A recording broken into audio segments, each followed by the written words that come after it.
call the May 2019 board meeting to order. We are reorganizing the board this evening, so we have to do election of officers. That's why I'm beginning rather than Chelsea. At this time, I'm going to take nominations for president for the School Board of Amery. I'll nominate Chelsea Whitley for the position of board president. Do I hear a second? Second. Okay, I'm going to turn it over to you at this point then. Okay, any other nominations? Any other nominations? Any other nominations?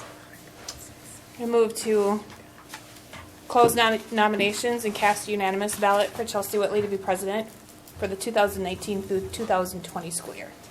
All in favor, say aye. Aye. I guess we'll now move ahead with the nomination for vice president. Are there any nominations for vice president? I nominate Keith Anderson for vice president. Any other nominations? Any other nominations? Any other nominations?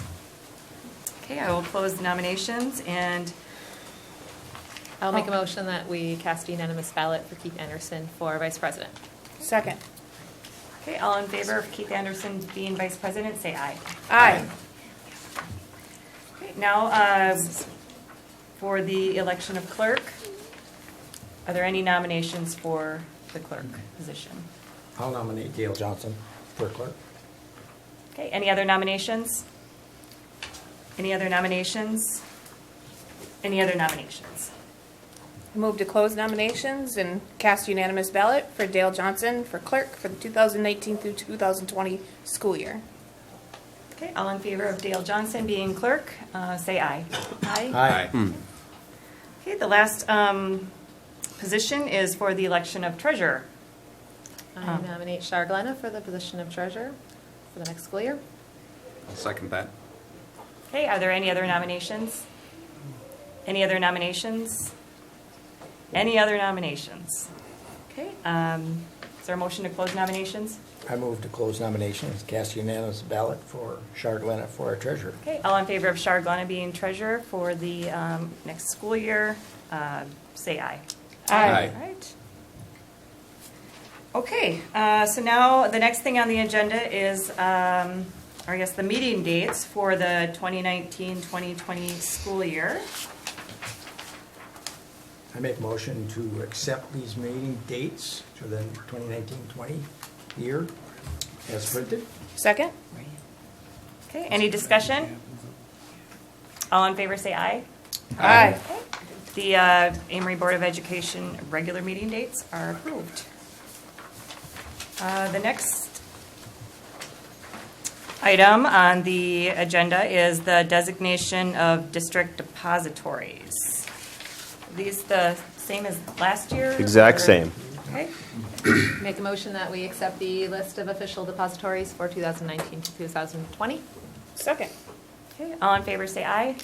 Aye. Anyone opposed? All right, the school district of Amery official depositories are accepted. The next thing on the agenda is the appointment of the WASB correspondent and convention delegate. I don't believe we need a motion for that since it's an appointment. And Erin, you held that position last year. Are you interested in doing it again? Sure. I thought it was very interesting. Everyone in favor of Erin being delegate, or anyone else want I'm in the favor of it. job? Okay. Have at her. The next item is the authorization for use of independent hearing officers for expulsion hearings held in the upcoming 2019-2020 school year. What we have typically done is a representative from Weld, Riley, Prinn, and Ritchie has sat in on those expulsion hearings as a third party. We haven't had one in quite some time, but that's what we've used for decades here. Okay. Is I there a- make a motion to use the Will Riley representative for our expulsion independent hearing officer. Second. Second. okay, any other discussion? Okay, all in favor say aye. Aye. All right, we will use the law firm of Weld Riley out of Eau Claire as the independent hearing officer for the upcoming school year's expulsion hearings. Board appointed committees. There's been some jostling on the board appointment committees. We've had some changes in staff. We're still looking for a couple of representatives. If you see on the screen, anywhere you see an underlined name, that's one of your names. And these are not set in stone by any means. These are not lifelong appointments. You can certainly opt on or opt off or move around. This is where it stands presently. And if you see that in front of you, and you'll see it up on the screen. Okay, is everyone happy with their committees that they're on, or does anyone want to opt in or opt out? I'm good. Okay. Works. All right. Do we need a motion? Yeah, I was going to say, do we need a motion for that? I don't think so. Yeah. They're they're appointed, appointed. so, yeah. Appointed, We're okay. good. All right, the next item is Spotlight on Education, the mini grant presentation. Okay, we have here this evening, we have 5 mini grant presentations. They're going to show you what they did with the mini grant money that was provided to them back in the fall. There isn't any real particular order other than the way that Becky put it into the system. So we're going to start off with Janice Jensen and Teresa Haynes and the troops that are with them, I believe, perhaps, or not. Just you two. That'll be enough. Okay, you're up. You'll have to get in on that mic so you can be heard. Okay, is this picking it up enough or closer? Oh, there you There you go. go. There we go. All right. If you want to go to the next slide, please. In the fall, in September, we attended a Keys to Success conference, and this is held twice yearly for focusing on needs for children with special education. And we attended a particular breakout session held by Nancy Lawton-Shirley from the Points of Stillness in Hudson. And she's an occupational therapist that has done a lot of research on sensory needs and helping children to focus and balance their bodies and so forth. And she stressed the importance of a balanced sensory system in order for the child to learn and focus. Stressed that children will exhibit less behaviors when their bodies are getting input that they need, whether it's auditory or visual or kinesthetic and so forth. And she recommended 2 programs that day that Teresa and I ordered with our grant money, along with some other supporting materials. And one is particularly called Me Moves, and the other one is Calming Rhythms. So I'd like to share a little bit about the Me Moves program. Me Moves is a patented system containing a series of short 3 to 5 minute video sequences designed to quickly and effectively calm the nervous system and build a bridge to the social world. And the different programs include joy, calm, and focus, kind of depending on the needs of the child at that time. I have used it with students from kindergarten through 2nd grade at various times of the day and kind of various times of their needs. Some of the research behind them is that they have shown reduced off-task behavior in local, like in Minnesota, Wayzata, Minnesota Elementary School by 80%. In St. Paul, some off-task behavior by 58%, and then also in some schools in New York City by 48%. We have selected to do with just a very small section of our students, and some of these students have some very high needs, students with off-task behaviors and working to focus. So if you want to go to the next slide, we'll show you an example.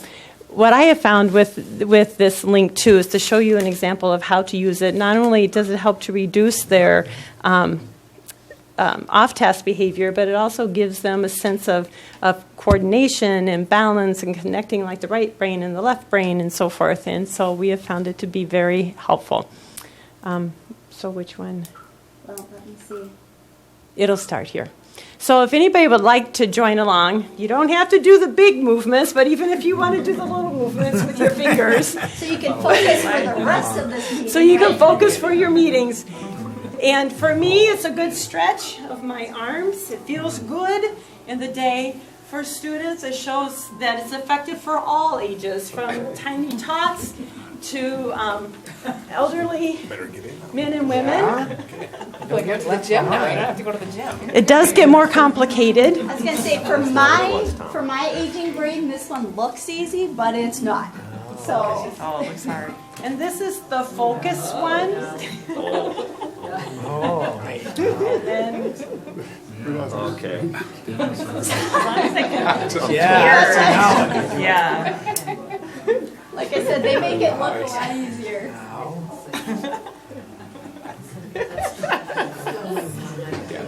So that's just a quick example.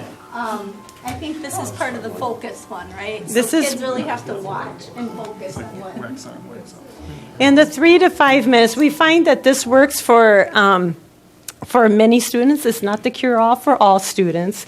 And that's why we also ordered the calming rhythms, because as we go through, especially in the elementary level, trying to find what fits for each child and their sensory needs, because it's not a one package fits all. Now, the Calming Rhythms was, just a CD, and what it has is 3 different tracks on it.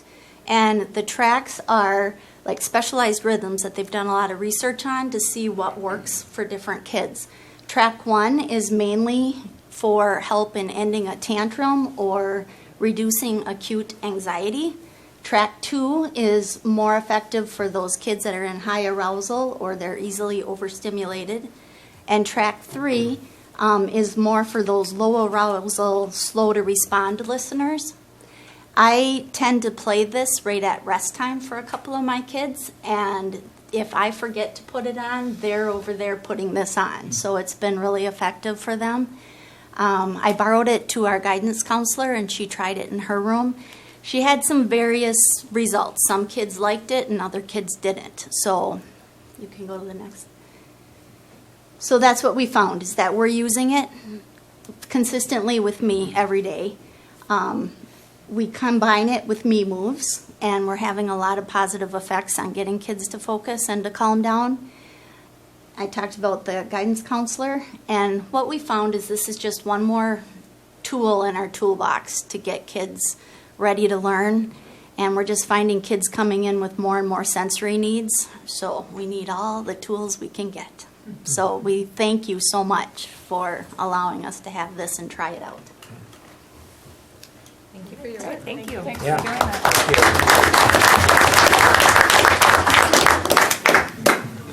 Should have mentioned at the beginning there were 5 mini grants, the first of which is in special ed, and then we have one in elementary, intermediate, middle, and high school. We're going to start off in closed session from now on by doing me moves to get us in the right place. And I'll have Chelsea lead us. Okay, elementary.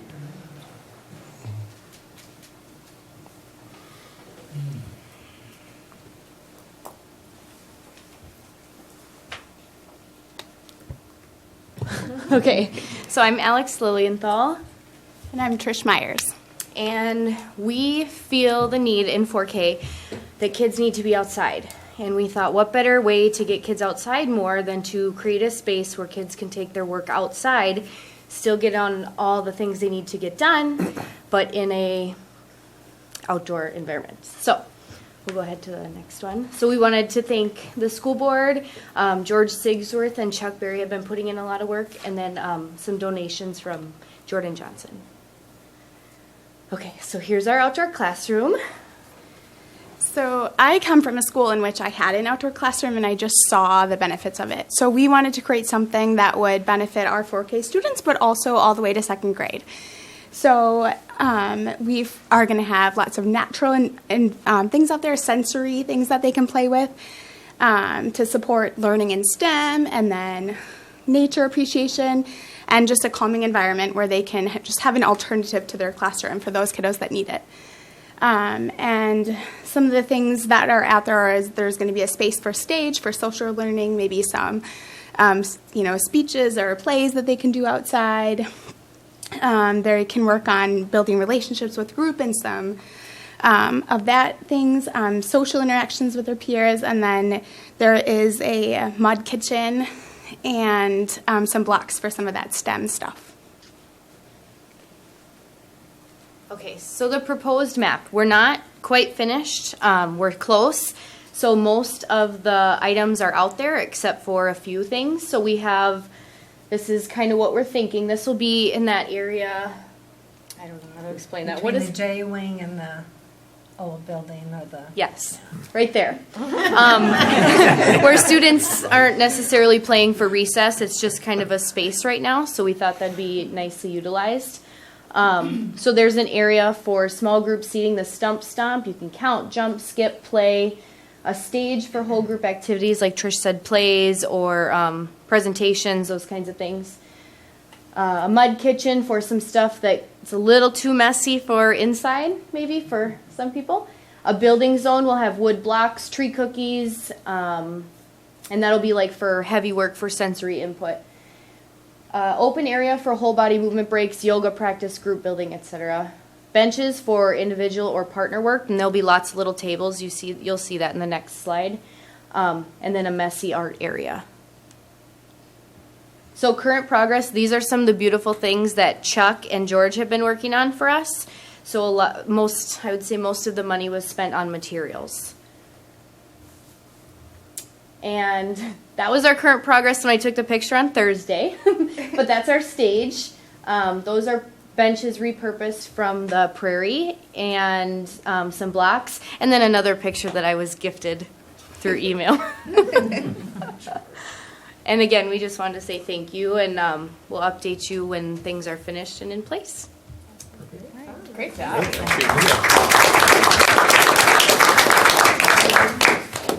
Okay, on to the intermediate school.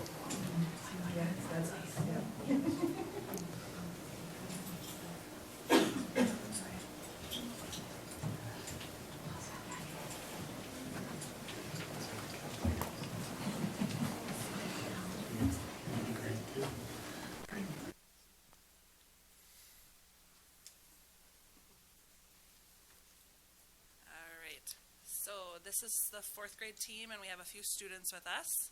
We'll just go around and introduce ourselves. I'm Lindsay Bruder. Andy Wolf. Stephanie Amens. Sophia Trinum. Austin Hanson. And Eileen Ebro.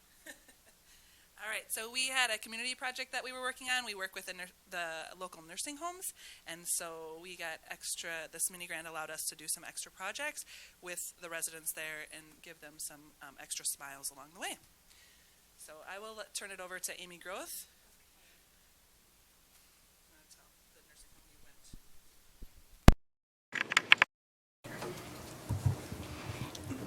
I had to go down a little lower.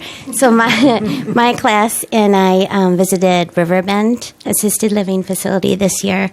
And one of the ideas their director had come up with is, well, from Pinterest. We did not come up with this on our own, but something that we could do together. So a portion of my grant money went to the supplies for this. The way it worked was the students and I visited with the residents, probably our fourth visitor, third or fourth. We traced a resident hand and did our best to rotate a resident arm and hand next to one of the students. And so you can see the difference between their hands and ours. And the idea was there's a saying in the middle of it, again, that we borrowed. But it was the director's idea from Riverbend that we will give this to the Amery Public Library now, and hoping that they will hang it in the kids' reading area. And there's a plaque in the process of being made on behalf of Riverbend and from our fourth grade class. So the next time you're there, hopefully sometime this summer, you'll see it. So that's what it is. Thank you. All right, back up. All right, so then you can go ahead and, I think there's just a couple pages. Okay, so then we get into, we visit Amery Memory Care. And I'm at Willow Ridge. And we visit the community center. Yeah. And so now we'll turn it over to the students. They can give their testimony. I don't know if you want them to speak in the mic. Would you prefer that? Yes, we can hear them. So who would like to go first? Just their testimony on what did they do at their nursing homes and kind of what they enjoyed the most probably. And while they're doing that, you can page through kind of the pictures. Go ahead. It's okay. Bring it down. I enjoyed going to the community center and making blankets with them because it made a connection with all of the students who was there making blankets with them.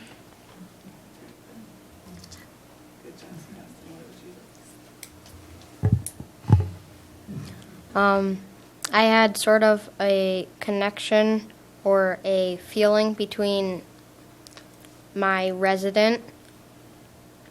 Every time I hoped that they were there because I really enjoyed doing crafts and reading and games with them.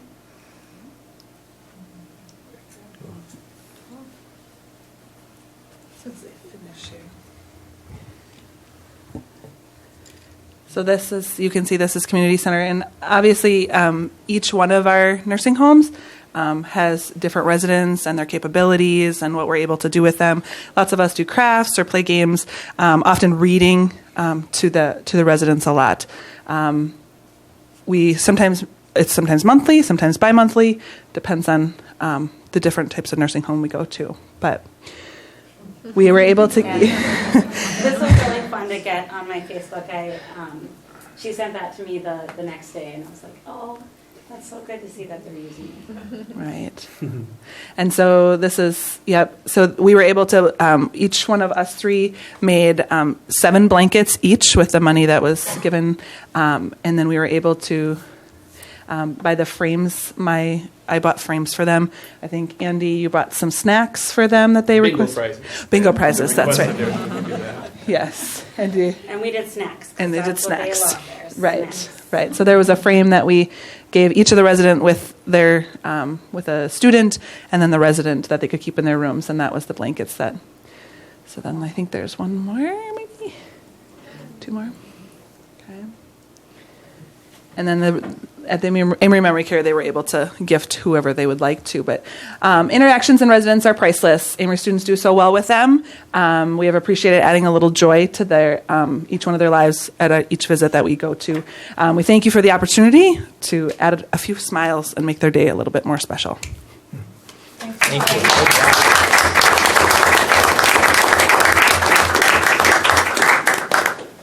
Middle school is up next.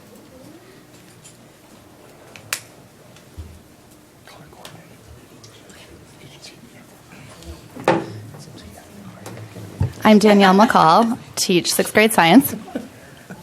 I'm Ariel Humple, I teach 7th grade science. And thanks to the mini grant at the middle school this year, we were able to start and compete with a Science Olympiad team. Just a brief background on what Science Olympiad actually is. Science Olympiad is a team competition, so it allows students to implement the next-gen science standards into a variety of different competitions or events. So we traveled to Boyceville, where there were 29 other teams competing all in one day in one building in February. And there were a possibility of well over 20 events for students to be in and compete in. And our team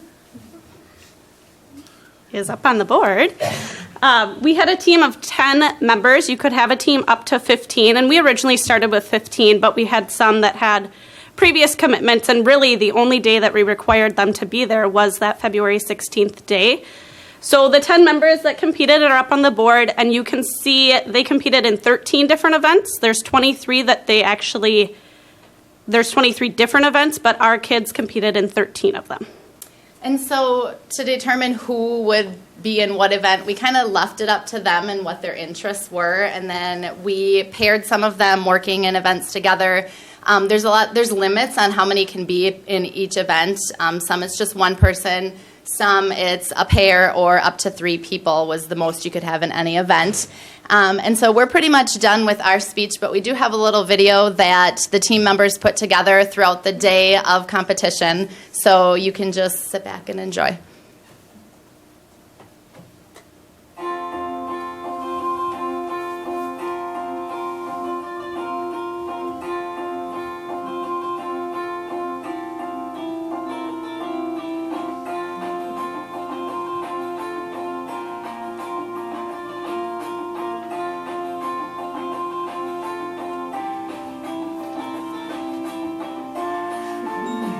had a little fan club too. It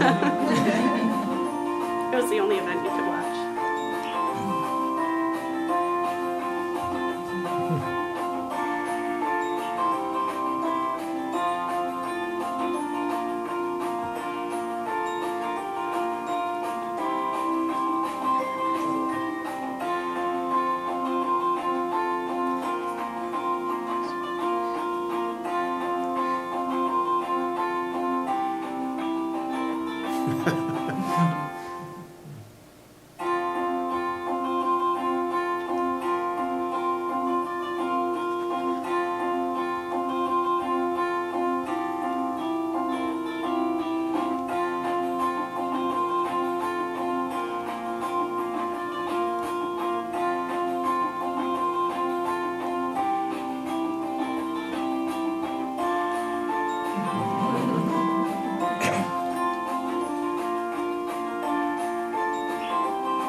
Sorry, I thought it was over.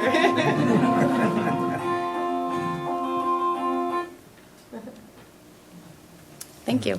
Thank you.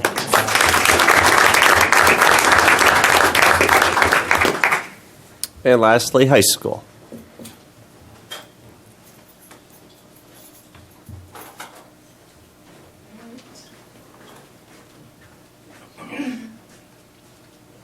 Hi, everyone. So my name is Julie Montgomery Reese, and I work both at the middle school and the high school. My official title is Student Success Coordinator, but essentially I'm a school counselor, and my main purpose is twofold. One, to support some of our most at-risk students in the district, and then also to try to increase trauma-sensitive practices throughout the schools in the district. Actually, before I started my job, when I knew I was taking a job in Amery, I was talking to the local area youth librarian, and she was talking about how she was having a lot of young LGBT youth from the area, from Amery, Osceola, St. Croix Falls were the three schools she was citing. And they were all telling her that none of the schools had any clubs to support who they were. And so she was planning to start a club at the library, and it would rotate monthly, and it would be a diversity club. So it was going to encompass a lot of different aspects of identity for students. And she gave me a flyer, and she was like, could you just hang it on your door so kids know about it? I was like, for sure. So that was one of the first things I did. And I just noticed, just by hanging that on my door, I was getting a lot of our own LGBT population in the Amery High School coming to me and saying, can we start a club here? And so it was more of the students driving it. But I ended up writing the grant kind of for them, but also for all my students. So my goal is, through my space, and you can shift, to create something comfortable where kids who maybe don't have comfortable home lives or maybe don't feel comfortable in their own bodies or with their own identity yet, a place where they would feel safe and comfortable. And so through the mini grant, I was able to work with Slumberland, who gave me a deep discount on a really nice couch and chair. They are really nice. They're like nicer than what I own at home. And so initially I was just thinking this would be like where we would have our GSA, which is the Gender and Sexuality Alliance, club meetings, because I was just thinking in my mind, there's no way I'm ever going to get more than 10 kids. It's a small school. It'll be a nice little space for them. Again, the goal was sense of safety and building trust. Those are cornerstones of being trauma sensitive. Is being LGBTQ, and that's lesbian, gay, bisexual, or transgender, for those of you that don't know, and Q is queer. That's not necessarily a trauma, but what we do know through national surveys that our LGBT youth face a lot of harassment at school. A lot of them don't feel safe, and a lot of them deal with an anxiety that prevents them from focusing on their academics. So I was trying to help provide a sense of belonging. Go ahead. In order to help them feel like they belong, I had to build trust with them, and I had to show them that I saw them for who they were and that I was there for them. I was going to provide a confidential listening ear, and be someone who was just going to be there for them, accept them for who they were. So I asked them for quotes. It feels a lot less stressful and creates a more relaxing environment, and it's helpful when you're processing a lot of extreme emotions and you just need a comfortable place to sit. Having comfortable seating helps me relax and feel more at home and at ease. Having comfortable furniture made me feel much more secure in Miss Montgomery Reese's office. It helped provide a comfortable environment where my fellow students and I could speak openly with each other. Now, we eventually outgrew that space. I was having 21 kids come every week during warrior time and non-academic time. They weren't all necessarily LGBTQ. Some of them were consider themselves straight but felt like they were allies of the community. Some of those kids who weren't necessarily LGBTQ would come when I'd say, well, why are you here? And they would say, well, people are really nice here, and I just feel like I can be myself, you know. So it's a student-led club. They determined their priorities. And I should say that the GSA is something, there's over 1,000 chapters nationwide. So this isn't just something that like we made up. It's something that exists across the country. Their priorities were determined in 3 areas: advocacy work, social and emotional support, and community and cultural belonging. Some of the things we were able to do this year, me and these 3 students, we led a training for staff so that staff would be equipped to provide safe space in their classroom, and 21 staff across the district attended that. And there was a parent and student panel as a portion of that training, and that was just an incredible to have parents and students be willing to come forward and tell their story of what it was like to be LGBTQ within the Amery school district. It was pretty powerful. They studied the Amery transgender policy so that they could understand how supportive the school district already is of who they are. They were totally surprised at what that policy said, and they were like, when they read it initially, they were ready to like be defensive of themselves, and they were like, this is our policy? Like, it supports us, you know?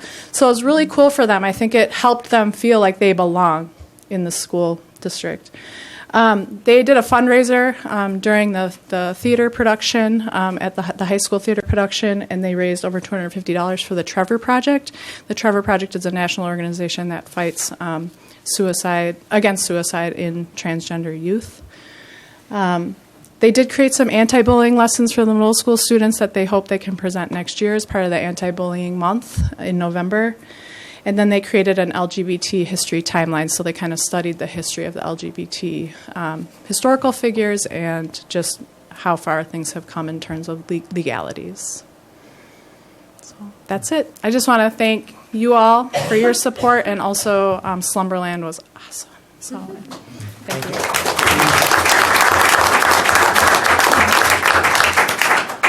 Thank you to all of the mini grant presenters. You are welcome to stay for the rest of the meeting. We would not be offended if you left, though. We get it. If you're still on the agenda, you can't leave. Who had the vouchers this month? I had the vouchers, so I will make a motion we approve the consent agenda items. Second. Any discussion? All in favor, say aye. Aye. The consent agenda items are approved. Is there anybody down for community comments? Okay. Next is administrative committee department reports. Okay, I'll lead off here with high school, then pass it over to Tom, and then down the line. We have ACT results for our kids only. We don't have anyone else's results yet. That doesn't happen until August, typically. We scored a composite score with our junior class of 21.1. To put that in perspective, we had a 21.0 last year. That ranked us as 80th place in the state, and from what I'm gathering, everyone's quick to want to know everyone else's score, but not as quick to ask to share their own. That scores are down statewide, and ours was up, so if the state's down and we're up, that might move us up a little bit. Into the maybe top 50, 60, who knows. But 21.1 is where we stood this last year, so we're very happy with that. Seniors' last day is Friday. I say that with jubilation and sadness simultaneously. They're ready to be done, and I understand it is May after all. The senior walk is this Friday. If you have a chance to check out what that looks like, we will do a video of that and shoot it out on social media. It's probably one of the more fantastic events that we do every single year. It's our third year of doing that. For those who are unfamiliar, we start at the high school. We board up the buses and bring the seniors in full graduation garb over to the elementary to the Wall of Sound, which it gets pretty crazy over there, and then head over to the middle school. They're not as excited about our presence, but I'm sure they'll share their sadness or happiness however they do so. The intermediate, they're very excited and happy as well. And then I tell the seniors, they'll go back to the high school. Well, they'll generally not like you at all because they're staying and you're leaving. But that's part of the deal. Graduation is on the 2nd of June, so we're counting the days down for that rather significant event. So that's the high school. Tom. Well, at the middle school, we just had a really fun event on Friday. It was our second annual Genius Hour Community Expo. And that is where our students got to present all their project-based learning activities and presentations and visuals that they've been creating. And again, just a little bit on that. We gave the kids an hour a week to do a research project about anything they were passionate about and just kind of got out of their way. We led them through guiding activities on how to go about it, but we let them choose what they were going to research, how they wanted to present it, and gave them a lot of voice and choice. I was pretty excited because I think we had about 250 to 300 guests that showed up to walk around and take a look at all the different events. And again, it's the second time we've done it, so every year you try to make improvements. I really want to thank our committee and our staff for putting all their energy into really making this work. And for the first time ever, we're going to be doing we brought in some judges this time to say, hey, let's go around and take a look at which ones do you think really stood out. And so we have some kids that are going to get like the Da Vinci Award, and then we have the Best in Show, and then we also gave students the voice and choice, so students had the Student Choice Award. And we're going to make it kind of play that up this Friday and celebrate all their hard work, and that should be really exciting for the kids. And I think in education, sometimes we forget the value of what those kids have, and giving them a chance to get out of their way and let them do something is very, really valuable. And you'd be surprised what they can do. It's really cool. We have some field trips coming up, a big 6th grade field trip coming up this Thursday. They're going to the Barron County Historical Museum and get to take a look at what life was like back in the day. And that's really fun for those kids to see that kind of thing. And we get them away from technology and cell phones and do the other thing, which is cool. Band is really up and at it right now, and a lot of our students are back practicing marching, and it's 6th grade's chance to practice marching for the first time because we have the Memorial Day Parade coming up, and then we have the Clayton and Clear Lake Parade this summer, so we're really excited for middle school band.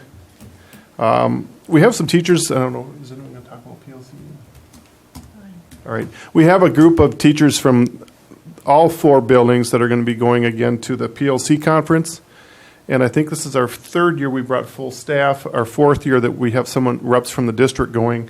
And just again, that's really taking a look at what do we feel kids need to know, how will we know if they know it, and then what do we do if they do or don't know it. So we're talking about setting those really vital, essential standards and how to assess them with quality formative, common formative assessments, and then how to respond with interventions, reteaches.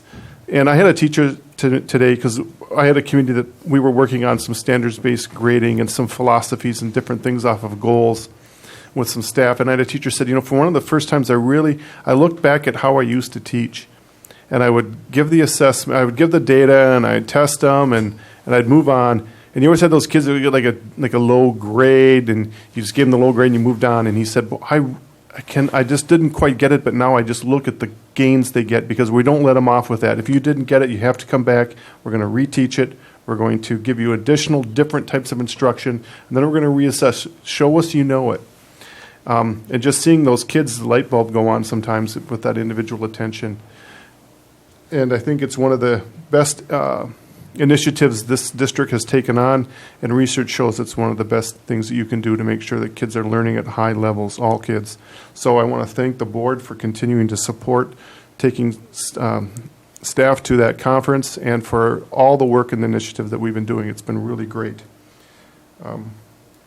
And so that's what we have going on at the middle school and all the district-wide for some.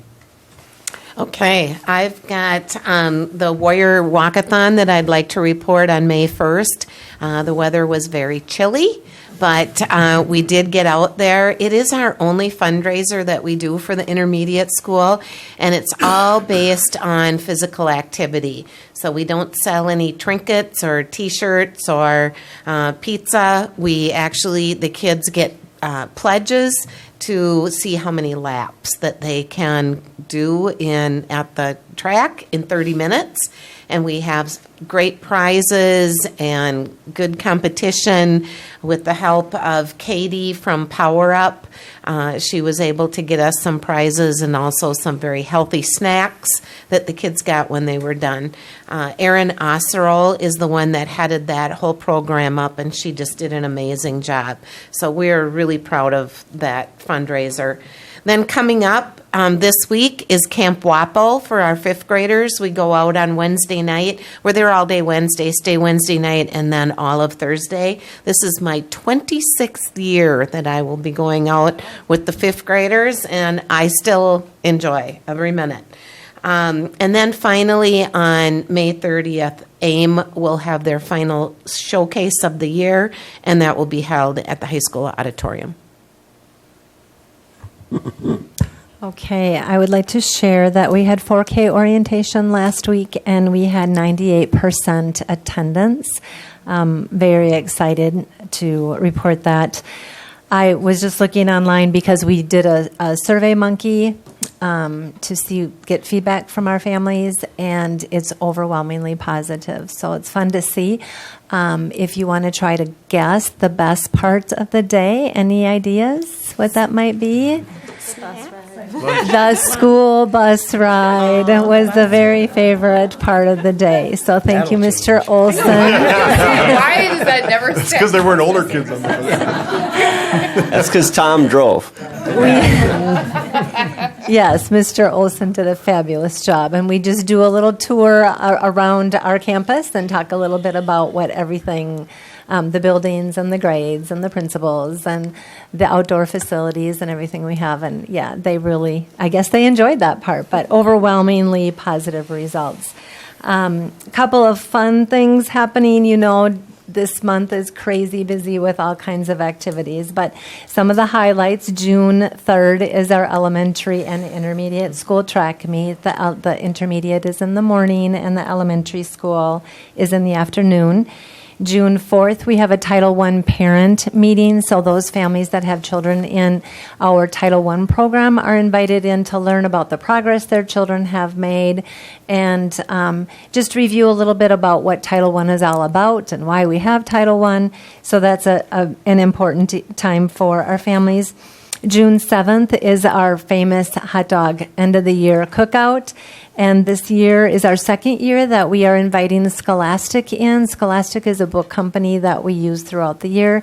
And we are offering a buy one, get one free book. It's a fabulous opportunity for parents and visitors to purchase books, and they get high quality books. We make no profit. Everything goes to families getting a book free with their purchase. So it's a fabulous way to kick off the summer. We all know that there is a summer slide, meaning our children lose momentum during the summer, and so if we can keep them reading, it is fabulous. And so we are also very much encouraging a partnership between our school district and the public library. They do a fabulous job of programming in the summer, and so we encourage our families to participate in the public library as well. And then just last but not least, I think I've mentioned to you the pyramid model training that staff participated in. Basically what it is, it's an evidence-based training, and it's all based on young children's social emotional learning and what we can do as faculty and staff to meet the needs of these children. We had 16 staff members able to attend that, including our support staff, our teachers of young children, and administration. And the last session was on Friday, and I just want to thank the school board for their support in that, along with the grant that Katie Johnson and Kate Weisenbeck wrote. They helped fund some of the dollars for staff to attend. Julie Betchkel from CISA 11 is an amazing asset to our district. She offered the training free to us through a grant that she had, and it was just an overwhelming, wonderful training for all of us that attended. So thank you. In the world of special education, again, a lot is pre-planning and looking to the next thing. We're still working hard to complete a lot of the meetings and the procedures and paperwork that we have yet to get finished for this year. So just echoing some of what Ms. Meyer said on the pyramid model, very wonderful opportunity for our staff. And really the professional development that staff got there really applies itself. Some of those paraeducators go on into Clubhouse, or they're paraeducators supporting our students through the summer school program, and it's just knowledge that just continues to build and spread across the school district in those other activities. So just another added value to the training that you give staff. You're making the Amery School District better to accommodate for kids that have disabilities in their summer school. With that, looking forward again, the scheduling process in full swing. High school and middle school have put together, starting to put together some plans for scheduling. The intermediate school staff met tonight, and the elementary school has a date on the calendar to continue conversations on transition planning and scheduling. Just want to thank all staff that are involved in that process. It's a difficult conversation. It can really be a place where you learn about your colleagues' values, that you learn about the skills that all of the educators here in the school district Amery have. And difficult conversations lead to good things. Motivations to support kids, certainly that's what we all keep in mind when we're going through that process. So I just want to thank everybody for that conversation as we move forward. At the high school level, there's Indicator 14, which is a post-high school outcome survey. We have a couple staff that are working to mail those letters out over the summer. We actually get feedback from community members, parents in the community on what their sons and daughters are doing, whether they're gainfully employed, and with that information, that informs some of the transition planning that we can do to support kids moving forward. There's also a grant fund that for every gainfully employed survey that we collect, we're able to get some money back, up to $1,000. That amount will be increasing to $1,500 next year. So there's also some money that comes along with that. Finally, our Pupil Services team reviewed the Section 504 forms recently, and that's just starting a conversation on another plan in the school district. There's IEPs, there's plenty of accommodation plans that we have. This is just another accommodation that supports kids, and we always want to take periodically a look at our forms to make sure that they're easy for staff to use, that they're legally compliant, and then they do what they're supposed to do, which is just to support students and to help staff understand the needs that a student with a disability might have. That's the world of special education. I will be sleeping overnight, attending my first WAPO next Wednesday with some 3rd and 4th and 5th graders, and I may be more nervous than some of them. It's just 5th grade, but it is his first night, and he has volunteered to stay over, and I think that's wonderful. So thank you for doing that. I've done that before. Take their flashlights away when you go to bed. That's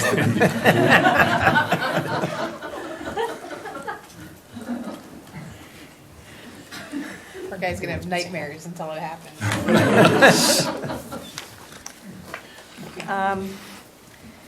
Next for the reports are the WASB spring meetings. Is that you, Erin? Sorry. Yes. So I think that what we're talking about is, are we talking about the CISA meeting? Well, the CC meeting, which is on June 3rd. Right. That's the spring, I guess The that would spring be meeting? almost summer. Okay, Yes, that's yeah. the meeting. That's the delegate meeting for CISA 11 delegates. And There's nothing to report yet because we have not gone.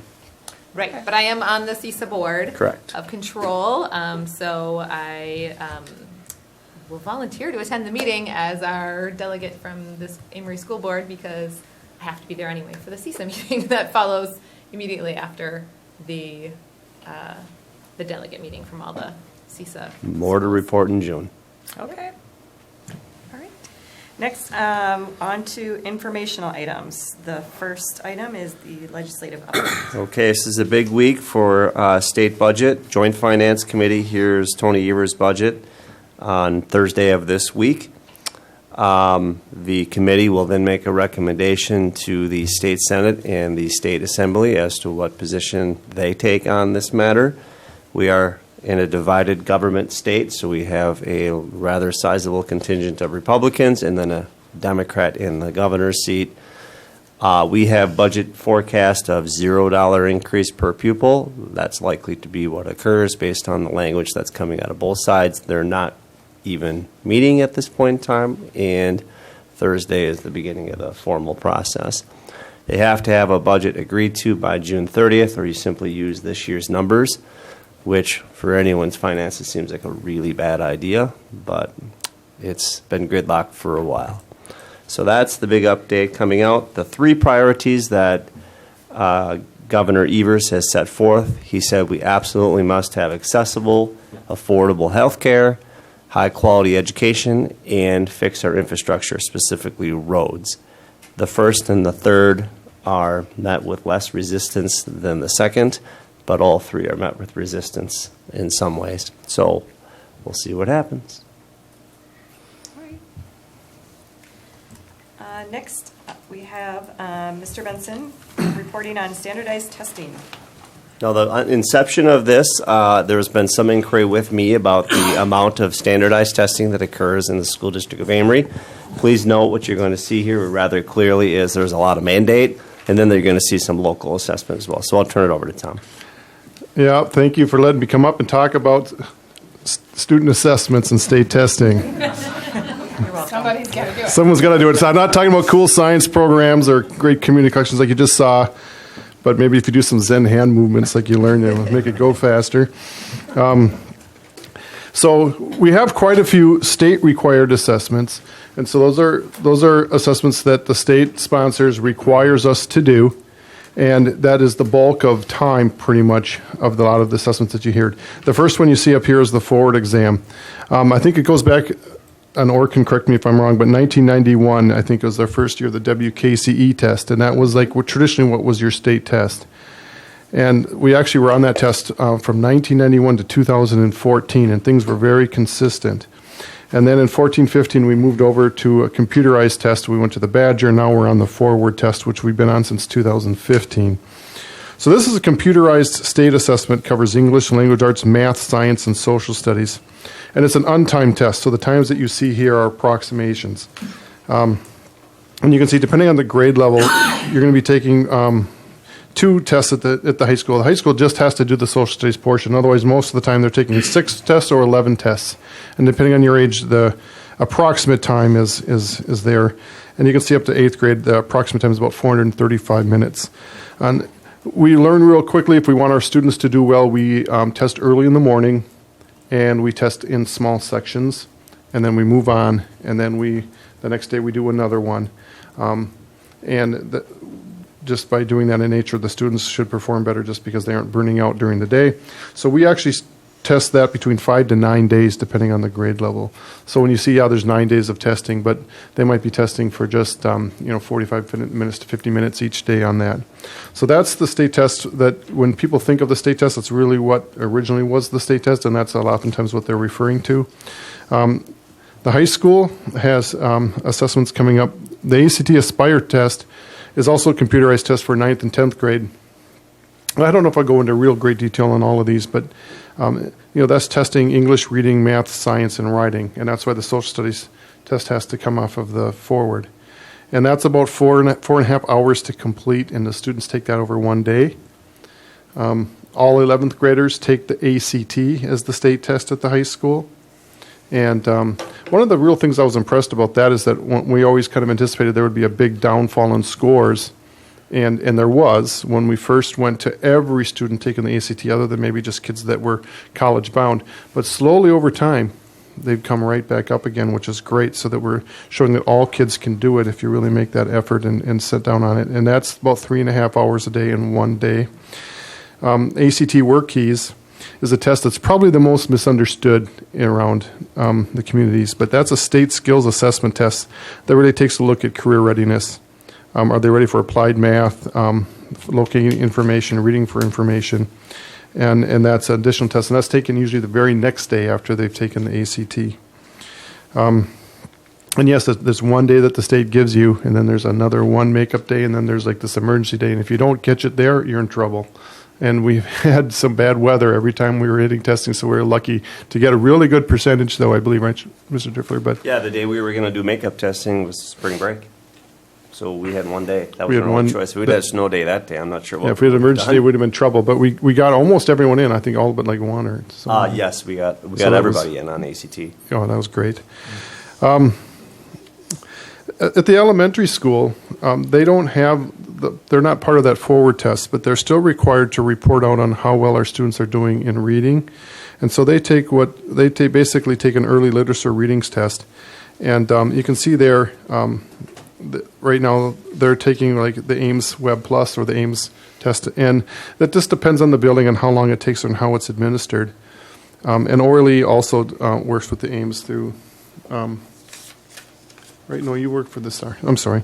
So the Ames test is going through, and you see there where they're, and some of it is administered electronically to small groups, but most of it is done one-on-one with the student. So that takes a lot of time, as you have to sit down and work with the kids individually. And then off of that, what we report out is, then we have to report out how well our kids did on their proficiency on that test to the state. It's not something the state does. We have to report back to them. The dynamic learning maps is a required state test for kids in grades 3 through 11 who are intellectually disabled and cannot take the traditional state test.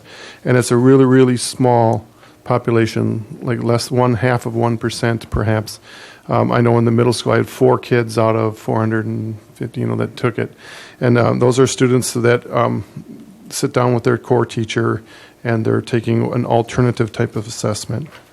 The access test is a required state test for English language learners.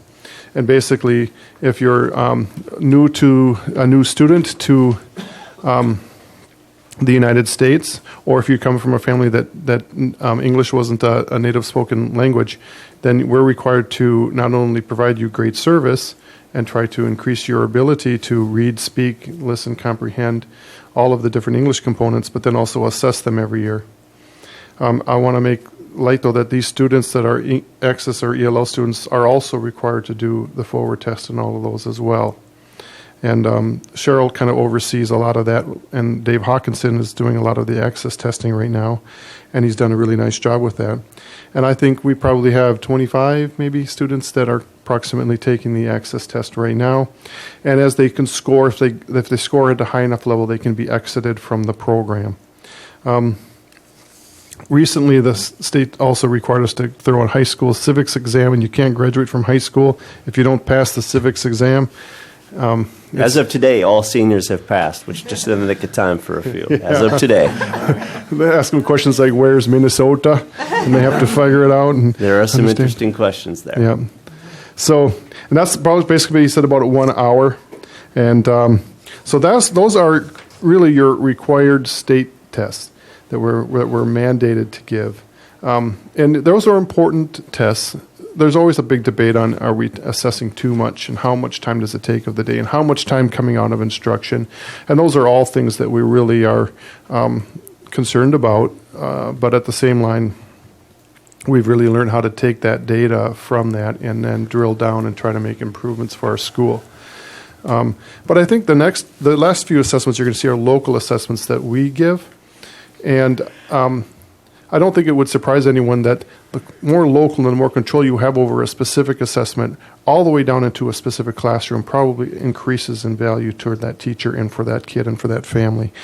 But the STAR tests, our STAR reading and math tests, those are screeners that we're going to give our students.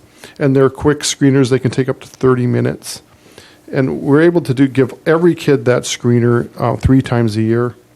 For example, in middle school, we'll give it in the fall on both. And then we're going to take the results and we'll sit down in data teams and we'll take a look at, okay, which kids really are scoring below the 25th percentile is kind of a cutoff. Which ones we really are concerned about, and then if so, what did they do the year before? Or what have they shown on the state test? Or what are you seeing in the classroom? And then we're oftentimes planning interventions for those students to try to bring those skills and remediate as much as we possibly can to intervene, early intervention. And so it's an early screening test that just gives us an idea of how well each student is doing, and then we give that 3 times a year. Ames Web Math Test for grades K through 5, and that's another benchmarking test that they do locally that helps follow along with the other testing that they're doing in the classroom to make decisions for kids on how to intervene and best help them. To go quickly, DIBBLES is a reading test for grades 3 through 5, which is also another test where you're sitting down and you're taking oftentimes like a 2-minute reader. You're having the kids read and you're taking a look at how well they're reading, how their fluency, how many words per minute, and all of that.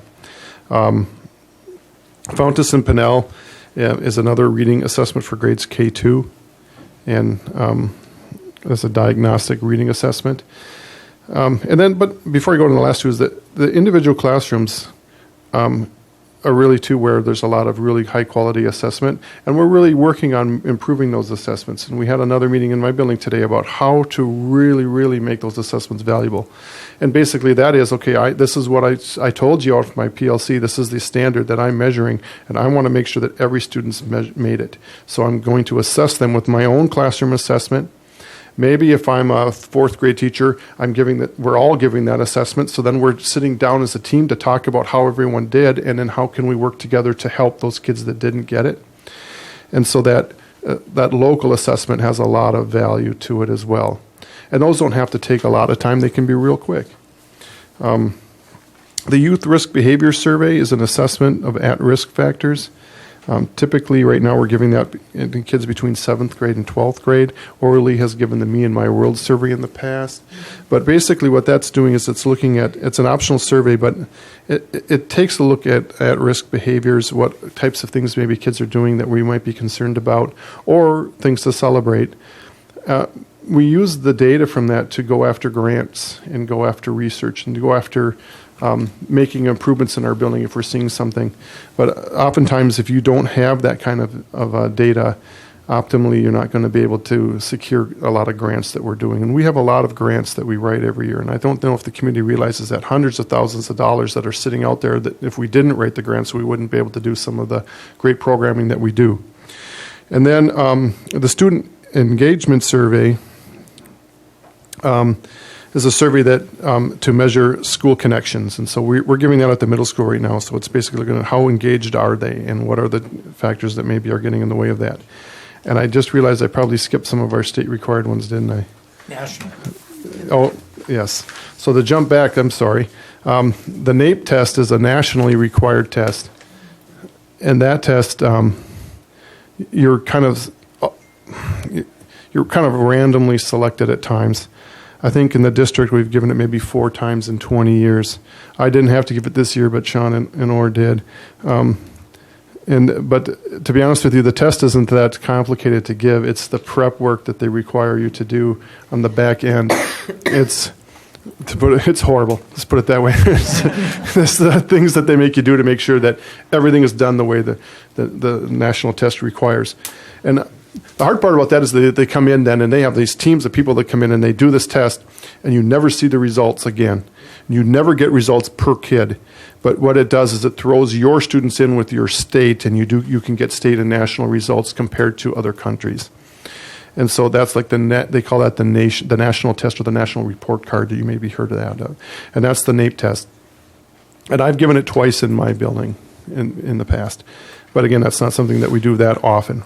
Unfortunately, when you do have to do it, it's right about the same time as your state test, so you're really overburdened with paperwork on the backside. And then the AP tests, those are the advanced placement exams for 11th and 12th grade for those kids that took an AP class. As you know, there's testing in Amery, includes U.S. government, environmental science, literature, chemistry, psychology, U.S. history, biology, calc, all of those. And those take approximately 2 to 3 hours per subject. And those are students that are taking those classes that want to score well in that to get college credit. And if you're going to get that college credit, and you're choosing to take the class then, so it's not necessarily required, but it would be if you so choose to be in that. So those are all the different assessments, and there's quite a few of them. So, and like I said, to parents too, because we are cognizant that there's a lot of assessments out there. We understand that. A lot of that, and the majority of it, we don't have control over. A lot of the local assessments that we do, though, are real quick things that we're doing, and those are giving us really good data about how to help your child or their students make great improvement. Any questions? I have a couple. Okay. So for the AP classes, is that something that our AP students have to pay? I mean, I know they cost money per test. Do they pay part of those fees themselves? They do. It's $94 a test unless they're a free and reduced student, and then it's $0 to them and $52 to the district. That's the law. But if you pass the test, it saves you a lot on the tuition side. It may. I guess I'm wondering, like, what kind of feedback you get from your staff as far as, testing. I mean, it feels to me as a parent, when I'm getting these scheduled sometimes, that I'm going, are you learning anything? I mean, like, you know what I mean, over these couple of weeks where they're having, and again, maybe because the NAEP test was this year also, so it was like the NAEP and the, I don't even know. And the forward test? Yes. Well, we have been really cognizant of not trying to interfere with classrooms. So we give the teachers a lot of flexibility in helping create the test schedule within the required times. To give you an example, we used to test all of the 8th grade, then all of the 7th grade, and all of the 6th grade. And even though the testing for those grade levels was the same amount of time, the special ed teachers that had kids in all of those classes were tripling their days that they were having to test. And pretty soon we were like, well, that's not good. And so Jess Smith, who's sitting over here right now, would tell you that she really appreciated some moves. So we said, okay, how can we restructure? And so it does take a lot of time out of the classroom. But what we try to do is to minimize it as much as we can, be smart with the schedules that go around it. And I guess, too, like you said, every one of these tests also comes with required prep work that you have to do with kids, explaining them how to use the computer, the tools and things. So there's time that has to go into that as well. And that we don't have a lot of control over, but we do try to minimize it as much as we can. But I also think that there is learning that takes place when they're testing. I mean, it's not like an instructional, but they're learning as they go through the test, they're learning about themselves, they're learning about how to apply their knowledge. So it's not just a total waste to say when our kid is in a test that they're not learning anything that day, because they do. And good skills to just test-taking skills are good things to learn as well. I think they become self-aware, too, of what they know and what they felt confident in and what they realized that they didn't know and didn't feel confident. And I've heard, from kids, like my kids that come home and be like, I blew that. I didn't know anything, but I think I did real good there. Yeah. And I think, too, we sat back and started to evaluate how well kids are doing and what we could do to support them better. And we can teach them how to take the test, and we can teach them obviously the skills they need to get into it. But the biggest thing is to teach them those self-efficacy skills, to say, hey, I want to do well. I'm going to take pride in myself. I'm going to put in the effort it's going to take. Oftentimes, for kids that aren't scoring real high, it's not that they didn't have the ability, but they got to the question, and after the 11th test and the 435th minute, they get to that and they're like, I've had it. They just, and so we have to teach them that perseverance and to take pride in that. And so we've done everything you possibly can do, from making sure they eat breakfast before they test each day, moving them around, getting motion, talking to them, convincing them how important this is, down to setting goals for them individually and as groups. If you guys can do this, this is the types of things that the rewards that you earn in life, and trying to help them set goals and plan. And oftentimes, if I'm a kid and I'm taking an AP class or I'm taking an ACT, I'm seeing where that's taking me, and it's only just right across the door there. When you're in 3rd or 4th grade, sometimes they don't always see the value in it, and so we really have to sit down and try to explain to them what's going on. And then you have those kids that really like it, because it's like they like testing and they get on. That's like Shane Curtis's kids or something. They really like doing that. So I would just maybe make the recommendation, as much as you can emphasize that information to parents. I feel like maybe parents aren't always seeing the value of the testing, or seeing, the value of helping their students. I know we get letters home like, it's testing, make sure they're not asleep, whatever, but even helping them see the value of what you do with the data, and how this is important and valuable. Right. Because I've heard parents be like, it's only testing, whatever, what I mean? Yeah. And so to help change that mindset at home too, as much as we can. And I think, maybe at the middle school it gets harder because you're less connected as parents, versus you're getting family folder notes all the time from the... And I think, too, I get where they've been through it 3 or 4 times now, so they're, right. State test. And I think it's so important as far as what we can learn from it and what we can do for kids, but it's even more important to know if you're not doing well, the state's going to jump in and have big opinions about that. And so as far as coming back and evaluating schools. And again, that's where I'm a little more critical. Go ahead. I just look for approval on it. But when is that started? That's why I'm more critical. Is not so much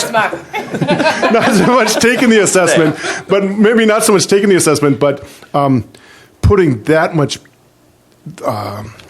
Just that much on one test, and then you can evaluate the value of everything that we do every day for 186 days that we have those kids in that classroom, that we're going to put all of that value off of that one test. And that bothers me a little bit, because there's so much, what you saw today from these kids and speaking and all this is not going to be measured by that test. But and so there's a lot of learning that goes on in the other parts. But we do know that it's important, and we want to stress it. And obviously the state says it's important. But that's, I think, too, when we come back and we present on all the different great things we're doing, there's a lot of lenses that we want to look at as far as how successful we are. Although we're really happy, because traditionally we are one of the top, if not the top, performing district in this CISA and our middle border conference traditionally on this test. So we're proud of that. And again, we just want to make sure that we take a look at everything. That wasn't so bad, right? It wasn't bad at all. That's because I didn't say what I want. No, I didn't. Well, you're using the data. That's the important thing, that, through all this assessment and testing, you're using it with the staff. Where it can be. In some cases, it's just not applicable. But in a lot of places, it is. It's just when you look at those minutes, though, that is a lot of minutes. You're telling me. A lot of minutes. And I think it seems like those grades you have, Orly, where it seems like they overlap with several different tests. And that is just a lot. And this doesn't even count the pre-work for kids at the high school. The AP, bubble in, filling in all the pre-registration materials takes about 2 hours before you even take a shot at the first question. ACT, same thing. Yeah. 2 hours to get ready to take the test. And now I wonder with the computerized tests, I've heard that students tend to be more likely to just click instead of paying more attention to the question. Oh, absolutely. I have a child that does that. No, absolutely. When they were taking the test, well, first of all, I'm a paper and pencil tape person anyway, so if I don't like reading off of an e-reader, so I like a book in my hand, and I like to write. And I actually think better that way. And I think, too, that when the kids were sitting down with that book and the teachers were watching them and they knew they were turning that book in, there was more accountability than there is on this computer. They hit enter and we don't see it. We don't even know. They could have, I don't know what they wrote. Yeah, so that's true. Well, I mean, like, yeah, just with my son, that in math, he tends to just go, I think it's close to this one, instead of doing the problem. Yeah. And, you know, so we say, like, get out a piece of paper and actually do the problem and find the right answer. Don't just. Right. And those are guess which one those are the looks closest. test-taking skills, too, that we teach, because we provide them all with scratch paper, and no matter how much we say it, there's still those that don't. You know. Yeah. So it's a challenge, but. Right. I have a question on the ACT. Yep. So they do the ACT Aspire, and that's kind of just a precursor to It get is. ready for the ACT and kind of like a projection of how they're going to do on the ACT. Same test, same order, 9th grade, 10th grade. So it's But- the precursor to But they're ACT. given an hour longer to do that test. Why? Do you know? The time is different based on the amount of time that they have for screen time for ACT Aspire. It's slightly shorter in most cases, and the difference between online versus paper and pencil. The ACT is still done the paper and pencil variety, which I frankly think is a much better way to go. Because the ACT is given this 3.5 hours, and then the Aspire is 4.5 hours. I think it should be switched. Yeah, it's crazy. Because that I think it is. It was actually transposed in the numbers, I think is what occurred on our end. The value of the ACT is that it's free. This is a college reportable score that kids can use it. It's free. And it's not a free test if you do it on your own. And kids take it very seriously in most regards because they know they can use it for college.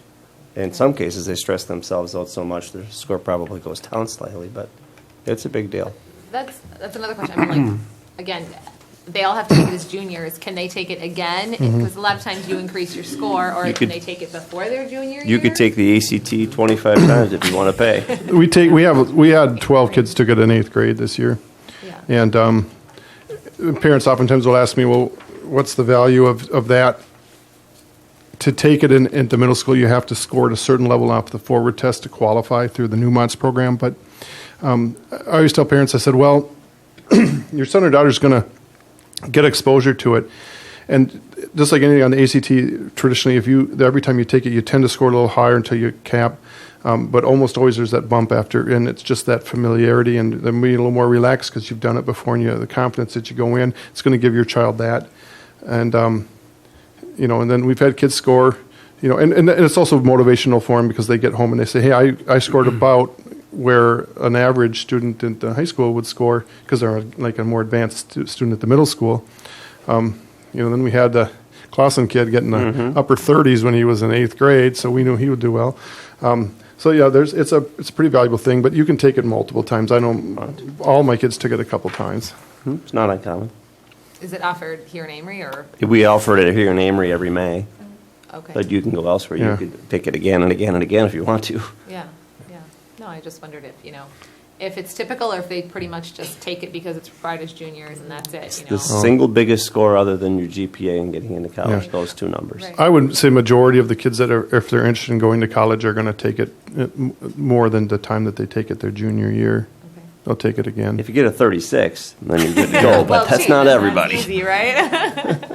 I didn't get a 36. I know. I know. and yet here you are. You're right. Yeah, 36, so. All right, thank you. Thank you. Right, next, the next item is professional development hour process. Okay, per your request from meetings ago, we're here to talk about the PDH process. The purpose of the delay was to make sure we got all the way through the transition window, which we are now successfully through.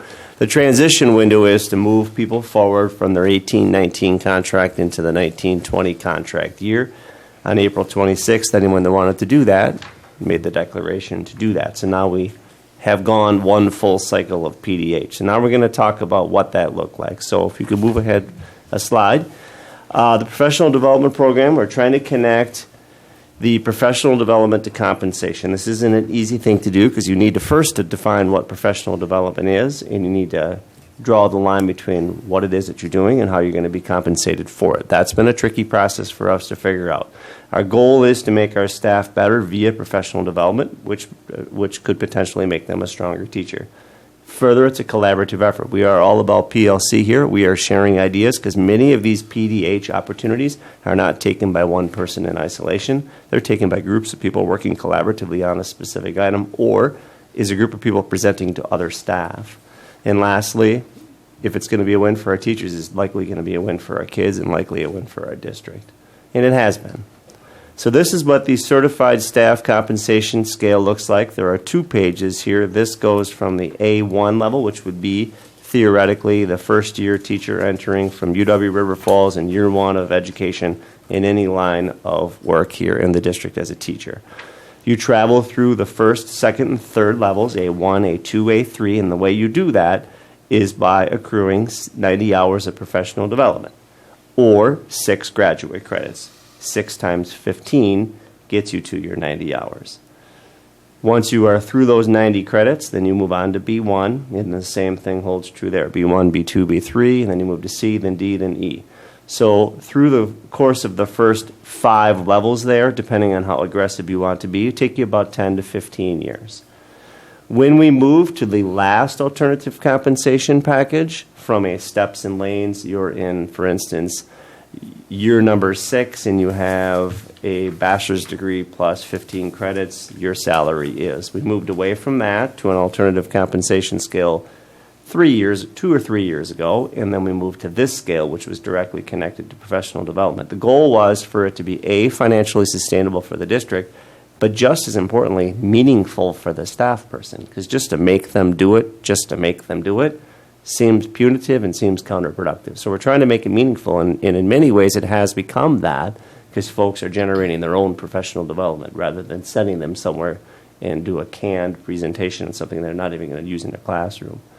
Once you get into the F level, you'll see there F1 through F10, you have less professional development to move from year to year, but there is still 30 professional development hours that are required of you to make that movement.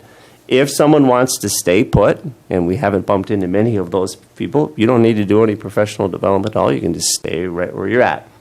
We had a couple of folks this year that have stayed put, but we have suspicions that the reason they did is because they're going to be retiring next year, so there really wasn't a whole lot that they could gain there.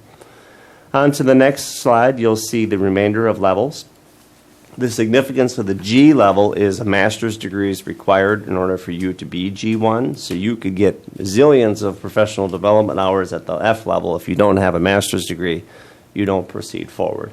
Once you have your master's degree, you then proceed forward in the way that you see there, on through G, on through H, and then into the I level, and cap out our salary schedule at I-8. And there are folks here that have been in the I category after placement last year and still continue to be. To get all the way to the end, you're looking at 20 to 25 years of experience to be into that level, which is what you would expect. So on to the next slide, you'll see, and let me stop there. Do you have questions on the scale itself? Because it's, having seen it just for a little bit of time, it might be a little hard to comprehend because there's a lot going on there with all those letters and numbers. Okay. The next slide shows you your path by which to get PDH. There are really 3 paths. The first is college credits, probably the cleanest and easiest. I go to River Falls. I take 3 credits of work. I get 45 PDHs, 3 times 15. There's my professional development for the year. I'm going to bank them and move on to the next year. Or you can do some form of district-approved professional development. There's a ton of technology PDH that's out there. There's always something new to be learned in technology, so you simply schedule out for next Tuesday after school at 4 o'clock, I'm doing such and such, and I show up, and I'm on the attendance list. I get credit for that. You could teach a PDH. That's listed there, or you could help coordinate someone else teaching one. And lastly, an action research project. For instance, at the high school, we have an ACP initiative that's mandated by the state, which is academic and career planning. So there's a group of folks this summer that are looking on the next phase of academic career planning at the high school and declaring some hours to be able to do that. All of those hours are run through the administrative team every single Tuesday. We bring the items for approval, and we don't approve them all in rubber stamp form. Sometimes send them back with more clarity needed, or simply state, that's just not professional development. We can't approve that. So we have a system in place for approval or denial. Once they're approved or denied, then we have a system to track them. We'll get to that in a second. Here are some examples of district-approved PDH in the form of classes. a variety of things there in district and out of district that people have done for coursework. You'll see all of those examples there, sort of there in the center. Examples approved this year. There's numerous opportunities.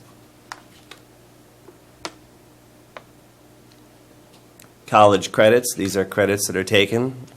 You could do them online or physically present for master's degree credit, graduate credit, undergraduate credit, technical college credit. There are all sorts of options.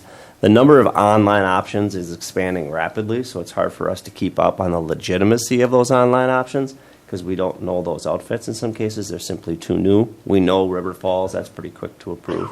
So a lot of classes have been taken thus far this year. So, Sean, how do you distinguish what is kosher and what's not? What do Well, you? the first thing we require of them is a link to what the program is, and it's pretty quick to figure out that Bob's history page is probably not the best resource for a social studies teacher to get PDH. You could figure out pretty fast via the outfit what's legitimate. And further, you can also see who's making the request in combination with the others around them that are making the request and what they're going to do with it. Because there's a form they actually fill out to determine what they're going to do with that request. It isn't just you take the class and it's done. You have to declare what its purpose is. So it pretty quickly, you arrive at its legitimacy pretty fast. And is a college credit a college credit a college credit no matter what? Because it's a college credit? It's a college credit. It's not investigated to see what it was or what We it, do if it isn't clear, we do. Because sometimes they'll say it's 20 hours. Well, I'm not really, does that mean 20 hours of your time? Does that mean 20 credits? What does that mean? So a lot of times hours means literally hours. We're doing it Friday evening from 4 to 9 and then Saturday from 8 to 3. There's a lot of those that are out there. And one of the items here that if I have not already covered, I've covered a lot of stuff, is it has to be done outside of the school day, not during the school day. So weekend options are oftentimes what people are selecting. The 4 o'clock option is an after-school option, so it's not done double-dipping in that way during the school day. Were you asking if every class was approved, no matter what the class was? Is that what yeah, you- if a college credit, as long as it's a college credit, is it just approved? Because it's a college credit. But Well, we require them to submit to get the class approved so that it's relative. There's an application process, and they have to list on there what is the class, what is the class, what are you going to learn in that class, what are you going to do with that class. So it isn't just, River Falls, 3 credits, name of class. It's much more extensive than that. I've attended some pretty hanky classes that I have too. wouldn't qualify for that. Okay. I have to. Okay. Action research project. These are determined by the staff that are doing the action research. They're brought to us on Tuesday mornings to go ahead and for approval or denial. There's a variety of those that you'll see listed here. There is an absentee project that's going on that had its inception probably 6 months ago, where we're looking at absenteeism K-12. That's sort of proliferated into a much bigger topic, looking at processes for attendance, looking at policies on attendance, K-12, to try and make sure we're doing the best we can to get kids here each and every day. So this is what ultimately qualifies for professional development. I'm not going to do the cardinal sin of PowerPoint presentation by reading you a PowerPoint slide. The 10 items that you see listed there are what we note as professional development because it aligns with one of our Wisconsin teaching standards. So that's what we want it to be. The next slide indicates what you need to do in order to be able to use your professional development hours for trade of salaries. So you needed to indicate how many hours that you did, and you are going to declare that third box there, I'm trading X PDHs to move from X level to X level. Say, for instance, I'm turning in 60 PDH to move from C3 to D1. I mean, that would be what it would look like. They had to turn that in by April 26th, and then we move everyone forward accordingly based on their having completed that work. And they have a contract which reflects that in the 1920 school year. They have until the 16th of August to demonstrate the work's been completed via transcript or whatever it has to be, though we'll work with people if a transcript isn't yet available on August 16th. So that's the process for PDH trade. If a teacher or staff member took the PDH development hours training, say in October, is there a time frame that they're required to turn that form in to get credit, or is it just by April 26th and then that's it? They have to have approval in order for it to be something they're going to do in district. So you take that form, fill it out, turn it in, and then do the coursework or the project or do that next Tuesday after school activity.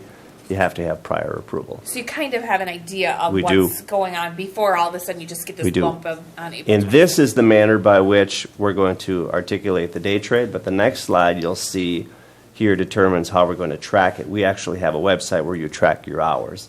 So we can, and Becky created this, and thank goodness she did, because now we can keep track of where everyone's at. So if you're a staff person and want to know how many PDH hours that you have, your old method was to pick up the phone and dial extension 272. Now the method is to go onto the website and you can look for yourself and you can see.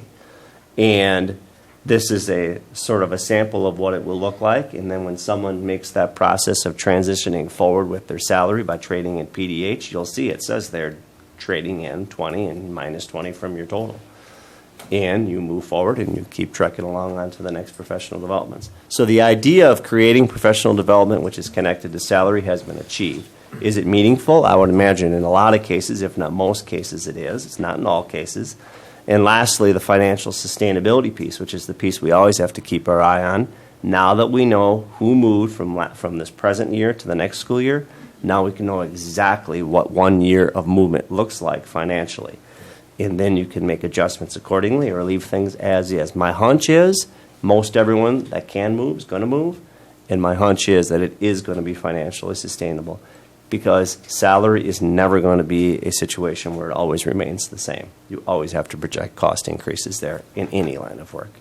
But you will know more what that looks like in movement in the month of July, and purposely in July, because we have to process what has occurred here in the last 3 weeks. And we'll Great. bring that back and you can see it for yourself. Thanks, Becky. That's awesome. I couldn't agree more. Yeah. So one other question. So you said it couldn't happen during the school day.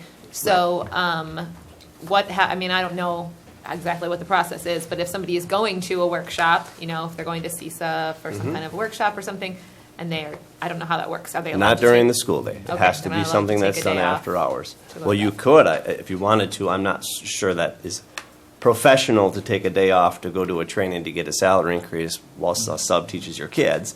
That's not usually happening. I don't know of a case where it ever has happened, but it's not something that's done during the school day. It's So, done but typically. teacher in service days. Those are not professional development hours. Okay, those aren't either.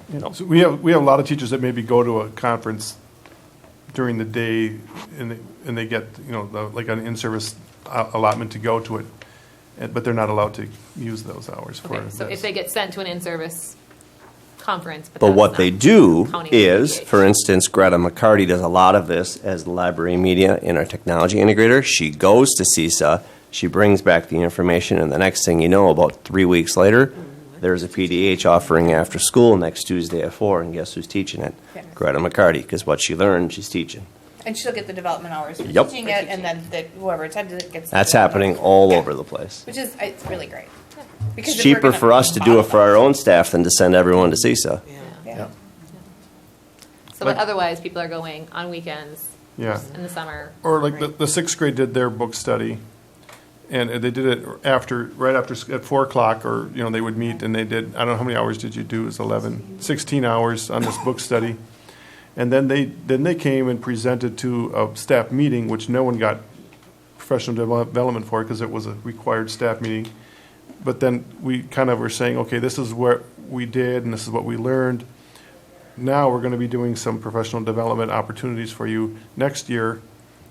And now we have a lot of staff really interested in learning more about what their efforts are. So. Thank you. It's been a very successful process. We made a lot of progress here in the last 6 months. That's a lot of work. Yes. It was, but it's much clearer now. Much The clearer. picture is We much- had staff meetings with all 4 staffs, and that's what they reported to us. It's much clearer. We understand what we have to do. Is the meeting over so we can go get it done, basically. And yeah, they taking care of business. All right. The next item, or now we're on to action items. The first item is the gas pump donation. Okay. Amery Express downtown has a pump that's devoted towards the Amery School District. They have a percentage of proceeds from that pump that are donated to the district. You'll see here on this picture, the store manager at the Amery Express, Sharina Olson, and the owner of the Amery Express, Doug Reinhardt, and myself. We needed a bigger check, I think. Next time we'll work on a bigger check. Are kindly donating $749.39. This is a quarterly, not exactly, because we sort of, since the beginning of the year, we're working through the kinks. We want to do a quarterly donation.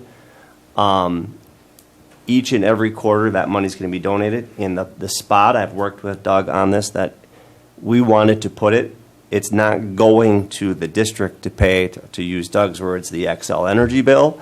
We're sending it to the district to be used for kids that need help. The Angel Fund is where we're going to split it between all 4 buildings. The Angel Fund is where all situations where kids have need financial, whether that be need shoes or a jacket or a field trip or whatever it is, that we help those kids financially. And it will always go directly there until Doug tells us otherwise, because it is, after all, a donation. In July, I'm going to come with a presentation on the Angel Fund, because there's another group that's stepping forward that wants to donate as well, and they want it to go directly to needy kids. And in the Angel Fund, we can guarantee that's exactly what's going to happen. So it's up to you to accept the donation. Move to accept the $749.39 donation from Amery Express, designated for the Angel Fund. Second. Okay, any other discussion? All in favor say aye. Aye. Aye. Opposed? All right, it's approved. Okay. Thank you, Amery Express. Yeah. Yeah. Cool. I read about that in the paper. Yes, very cool. Okay, next is the proposed playground purchases. At this time, I'm going to ask my favorite co-presenter to come up to the mic so he can work with me on this. He loves it. I'll do the talking, Tom, I promise. No, it's you, Tom. It's you. No, with you. This is the present state of the elementary and intermediate school playground mats. I know you probably don't spend a lot of time out there. I, as the father of some elementary folks, there are some issues there. This is what it looks like presently. So what you're here this evening to do is to accept a bid for the replacement work on that. And it's not just the mats. We're also talking about the mulch. We're talking about the mat. You're talking about, I'm assuming, the dirt, rock. the peed rock. There you go. Yep. And that's why you're there, Tom. Keep going. Sand. Some The sand. sand boxes. Exactly. So We accepted 3 bids for this, and this is the bid we are going to go with your approval. And the purpose of this bid is because they were comparable in price, and further, this was the only bid that included all the product in one order that we vendor, needed, yeah. one vendor. So this will do the trick to upgrade what we have going on out there. And when will this be delivered? I mean, I'm assuming summer? Well, we haven't done nothing yet. Okay, We haven't ordered nothing yet. right. So But the hope is to get it through do the it over summer. Before the school Before year next begins, fall. by all Yes. means. Is there any prep work, Tom, that has to be done by you guys to get that ready, or who would? Just smooth it out. Okay. And the mats, just pull out, put the new mats underneath the swings. Is there a motion to accept the material purchase? Yes, to move forward with the proposed playground material purchases for $11,415. Get those kids some new stuff out there. I'll second. Okay, all in favor, say aye. Aye. Aye. Anyone opposed? All right. Thank you, Great Tom. job, Tom. You're welcome. Good job. Painless. If that plant could get any bigger, I think Tom wants him to swallow it up over there. All right, next we have the PLE pricing. Good evening. It's that time of year again to decide what we want to do with our meal pricing. So, you can go to the next slide. The paid lunch equity is basically the tool to help determine to make sure that our reimbursement rates for our free and reduced price meals are not going to pay for the students that do not qualify for those benefits. So I entered in the information for this year, and according to the tool, they are recommending an increase that should be 17 cents, which gets weighted out amongst all of the schools. But it caps at an increase of 10 cents. So right now, our weighted average was currently at $2.83. So based on the tool's recommendations, I played around with the numbers, and if we increase the elementary meals by 10 cents, it would meet the $2.92, and they've recommended a weighted average of $2.93. I believe that the recommendation of the higher price increase is due to us not increasing the prices last year because of the, oh my gosh. The balance, Yes, the balance, I can't think of the word. the fund balance in food service. Yes. So you can go to the next slide. So they are giving us that exemption, that's the word. They're giving the exemption again to school food authorities if their balance was positive as of December 31st, 2018. Our balance on that date was indeed positive, in the tune of $260,000. So the next slide. These are the recommendations that I would like to give for what we do. I would like to file the exemption along with the following price changes. So last year we had to change our pre-K meals to meet the pre-K recommendations through the CACFP guidelines. My interpretation of that was not exactly correct because the guidance that they gave was just minimums. So we changed the whole way that we were producing our meals and portion sizes, so therefore we reduced the price to them. At my big review this year, I determined that we did not need to do all of that extra work because it ended up being a lot on my staff. So I would propose going back to the same portion sizes and meals as the K through second grades get and putting their price back to the same as what K through second grade is getting. And then I would recommend not changing any of the meal prices for the other grades. As you guys are probably well aware, it is kind of headlines right now. I feel like we're always kind of in the spotlight. I know Chobani Yogurt just donated a large chunk of money to get some lunch accounts out of debt. So I think we would, again, be doing a disservice to raise those prices. I do recommend raising the adult meal prices from $3.75 to $4. My 3 years of being here, we have not ever raised the adult meal prices. And if we can raise the kids, I think that maybe we can try and find a different source of revenue to reduce that effect on the kids. The milk prices, we are getting a new vendor this year. And no matter what vendor we had, our milk prices were going up. So I'm recommending also increasing the milk price by 5 cents. And then lastly, the extra entrees, those as well have not gone up since I've been here. So I recommend a 50-cent increase. The extra entrees are just basically the main item that students can buy in specifically the high school if they want more food. So it's like an a la carte item, so not part of the program. And then if we do want to go this route and file the exemption, then we would be set. Stacey, is that milk price, is that for just at lunch, breakfast? Is there still milk break in the elementary? And so is that, do they have to pay for that same price during our milk breaks time too?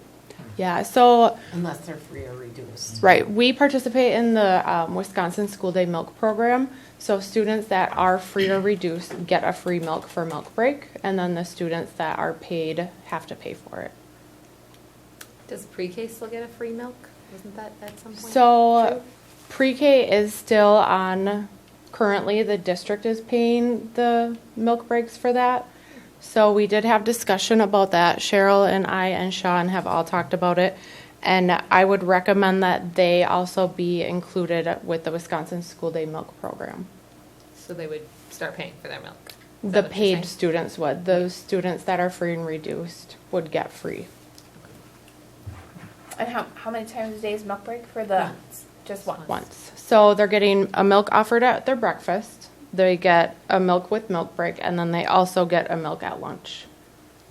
And they have to, but that all has to be paid for. So if the child takes 3 milks a day, that's $1.20 a day in milk. If they're a full pay. If they're full pay. Right. They're not paying like in addition to their meal price, though. The milk is included in their meal price. Right. Okay. So if they brought a bag lunch and had a milk with their bag lunch, they would pay. And do we have good participation with kids drinking the milk? For milk, I feel like it's gone down a little bit. And are we I know allowed to bring back specifically. chocolate milk? We don't have chocolate milk currently, do we? No, we have chocolate milk. We do. Orly's like, yes, we do. No, people have asked There me to would be take it. mutiny on the ship. No, people have asked me if I would take it away because we did take it away. 4K can't have chocolate milk, but all of the other grades can. So, and I won't take that away. 4K can't have it at all. Like 4K can't have any chocolate options? milk. No, it's their guidelines. And it's skim, isn't it? Chocolate skim. Yep, it's chocolate skim.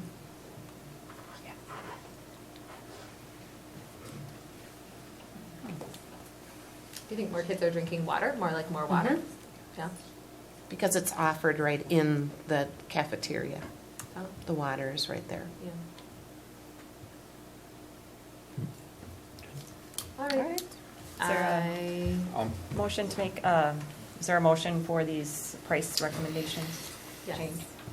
I will make a motion to accept the recommended price changes in our lunches and to keep the K through 12 lunch prices the same. Second. Okay, any other discussion, questions? All in favor, say aye. Aye. Thank you. Thanks. All right, now we're on to the curriculum orders. We are.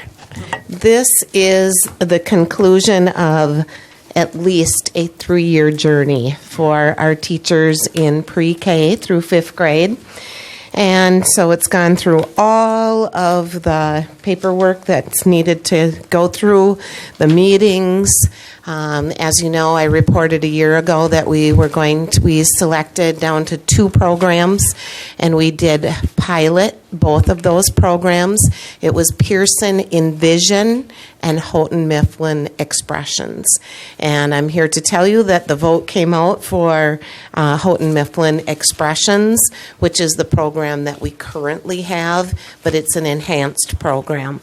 And so if we just, Becky, I think just going through this very quickly, it's an excellent program. It's all about investigating, motivating students, engaging students, and empowering students. Kind of going back to that whole, we want to make sure that we teach them math that they can apply later, like apply in science class, or they can apply on the test. It isn't just sitting down and filling out worksheets. It's very engaging. There is research behind this program. Dr. Fuson is the author of the program. There's a little bio about her just down a little bit further. But excellent. The test scores have proven through research that this is an excellent program. Dr. Fuson has done a lot of research.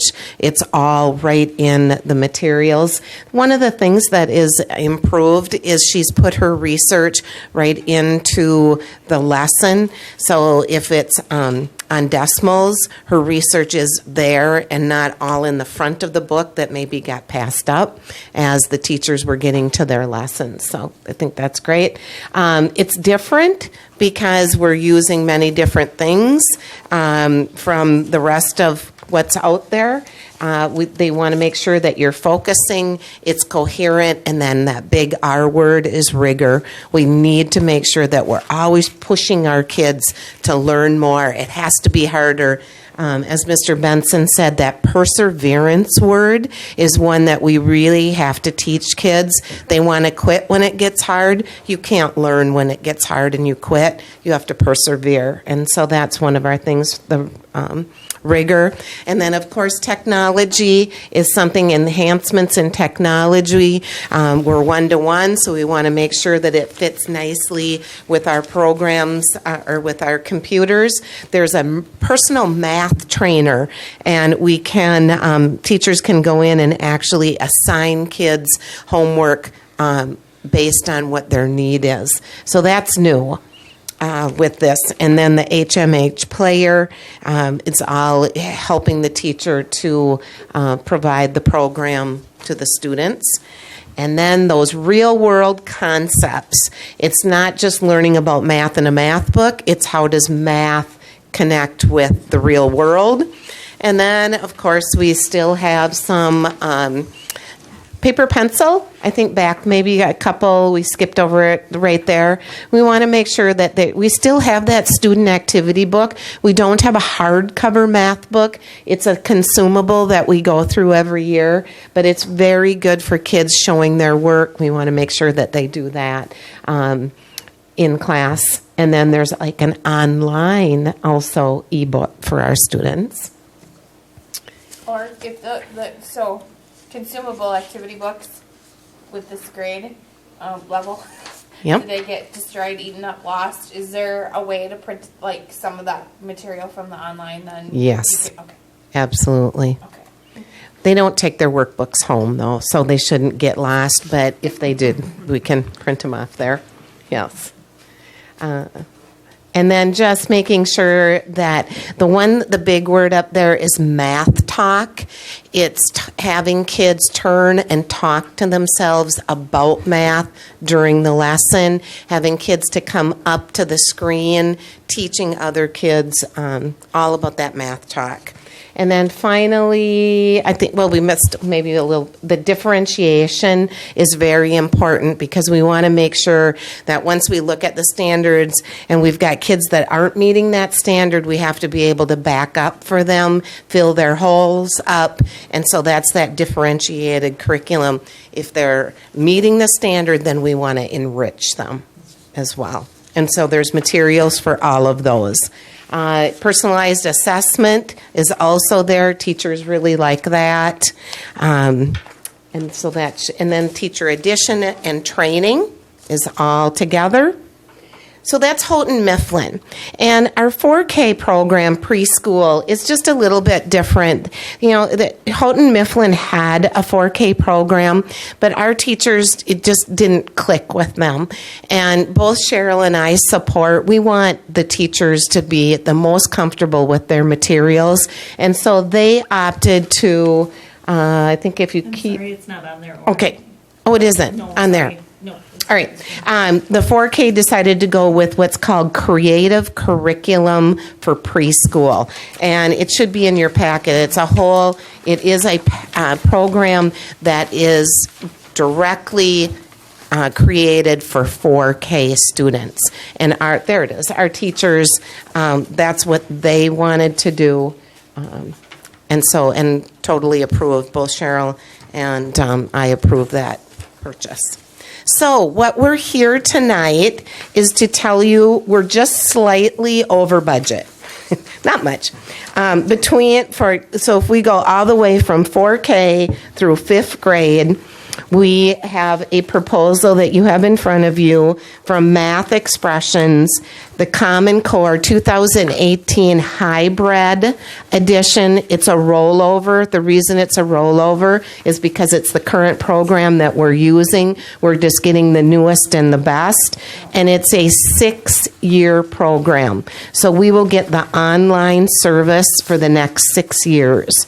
And for all of that, is $100,601.01. And that's an estimate because by the time we're with our real numbers. We don't order until after the 1st of July because this is all next year's money. We should be really close to that 100,000 mark. And this isn't new money. This is budgeted money. Every We've year. done curriculum every year forever. So it's a planned expense. And your budget is $100,000. It's 100,000. So you're over about like $601. Yes. And 1 cent. And 1 cent. Don't forget the cent. Don't forget Yeah. that money. And this is, I just want to really congratulate our teachers. We took 3 years to study this math program. It's very, very important to us and to our students in pre-K through 5th grade. So they just did a fantastic job of working through it. Lindsay Bruder was here earlier tonight. She is the chair of that committee, and she's done a fabulous job organizing that. So I'm here to ask for your approval of these 2 programs. So I make a motion that we approve the math curriculum. Second. Any other discussion?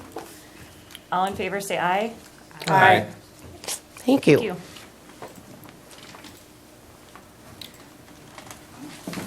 All right, next on the agenda is the approval of the 2019-2020 open enrollment applications. Okay, you'll see up on the screen, the green is the open enrollment that are applying into the school district of Amery, and the red is the open enrollment applying out from Amery to another location.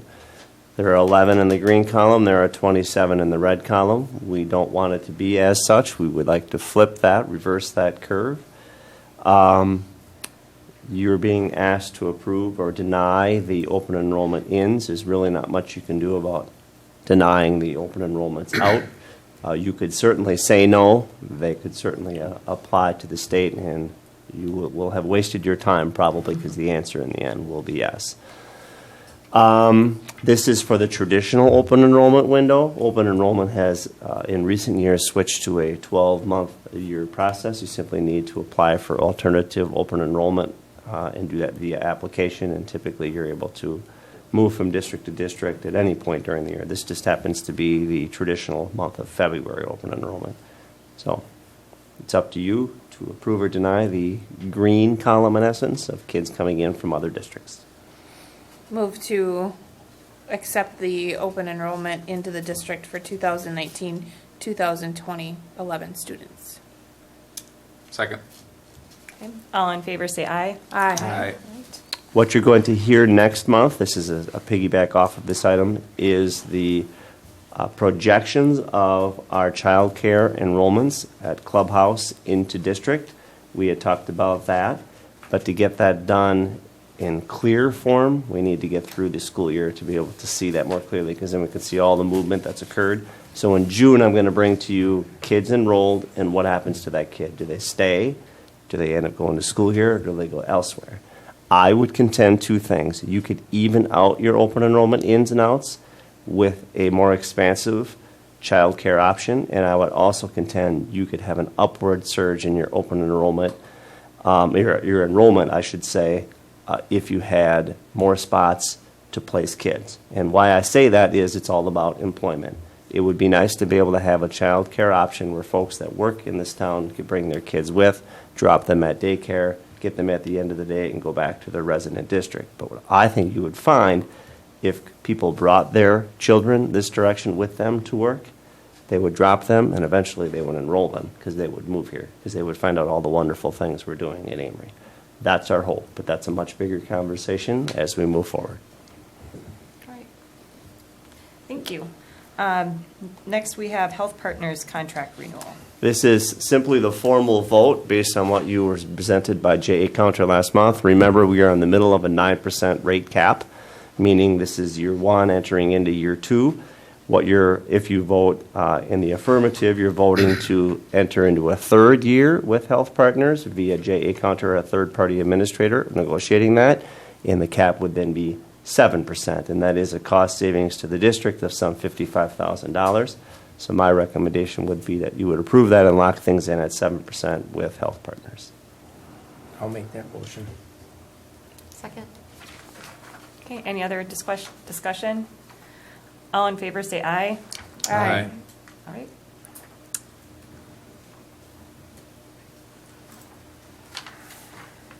Employee handbooks. This is round 2 of revisions. Remember, we began the process with certified staff and support staff back in March and looking at the handbooks. And remember, there are 2 handbooks for each employee group, the handbook itself and then the staff, the benefits and compensation. Compensation and benefits is actually how it's listed. So there are 2 of each. You looked at handbooks last month, made many changes already there. So what you're going to see here this evening are the compensation and benefit handbooks for certified staff and support staff. We're going to start here with certified staff. You'll see up on the screen. The notion of 6 graduate credits has simply been removed from this document because all we do with credits anyway is convert them to PDH. So we just multiply it by 15, so it's sort of redundant to have it there twice. So that would be removed. And you could chime in at any moment or wait till the end, however you want to do that. So that would be the first item that we would change. Credits there as well. The last month we talked about the handbook itself, and there was a lot of reference to PDU and PDH, so that we're combining that into the presentation you just saw. That documentation is going to be removed from this handbook. It sort of becomes a third item for each employee group because it's really that large to be a third item all by itself.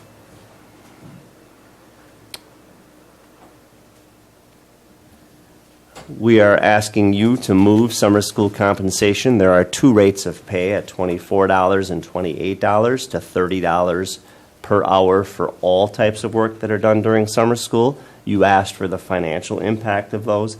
To make that change, if we used similar hours in 2019-2020 school year using 18-19 hours work, it would be about $3,300 to make that change. Now, it would be different if more hours are worked or less hours are worked, but that would be using comparable hours. And our plan this summer is comparable to last year. It is comparable. There are only so many hours in the summer to work, so you sort of are locked in a way. In the benefits section, you'll see 2 year changes there. That's simply pushing the year forward. The language underneath HRA, it did used to state that you would be paid at the rate of pay of $90. That's no longer the sub rate of pay. It's $116. So what we've changed the language to is current rate of sub pay or half the current rate of sub pay if it's a half of a day. So that would be those 2 changes. The HRA language that you see below that noted item there of $2,000 per year used to be $1,500. The financial impact of that, if you move forward into the 1920 school year, would be a grand total of $1,000 because it applies to 2 people. So 2 people times 500 gets you your $1,000. If there were 62 people, then it would be a lot. But if there's 62 people, we have had an apocalypse of some sort here in regards to retirement. The 5,500 item there used to say 5,000. And the $5,500 would be a grand total impact of $5,000 because you're talking 10 people at $500 per gets you to your $5,000. So that would be the change. The other 3 items that are noted in there is an example in the 2,000 used to say 1,500. So that's where those changed. If you continue to scan down, I think that's all. Oh, there's that PDH section that